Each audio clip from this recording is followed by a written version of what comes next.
बात्यार रूप नेला अरब सागर रे सृष्टि लघुचाप धीरे धीरे यह मझी समुद्र रे भयंकर रूप नेउछि। तेबे बात्या आसनार रूप देखि आचंबित होइछंती पाणीपाग विज्ञानी। 48 वर्ष पर एक बात्यार गतिपथ देखि आश्चर्यचकित होई पड़िछंती वैज्ञानिक। 1976 मसीहा परे प्रथम थर कोनोसी बात्या स्थलभाग अतिक्रम करी समुद्र रे उग्र रूप नेछि। गुजरात भूपृष्ठ उपरे लो प्रेशर सिस्टम सृष्टि हेबारु एहा प्रभाव रे प्रबल वर्षा होइतला। तेबे आश्चर्यर कथा हेउछि लघुचाप अवपातर रूप नै अरब सागर आड़कू आगे गभीर अवपातर रूप नैथिला।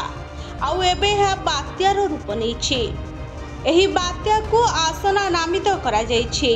साधारणतः मौसुमी समय रे अरब सागर तापमात्रा 26 डिग्री सेल्सियस तले रुहे। आउ बात्या सेतबेले सृष्टि हुए जेतबेले तापमात्रा 26.5 डिग्री उपरे रहे। सेथिपाई जुलाई रु सेप्टेम्बर मध्य रे अरब सागर रे बात्यार संभावना रहिथाय।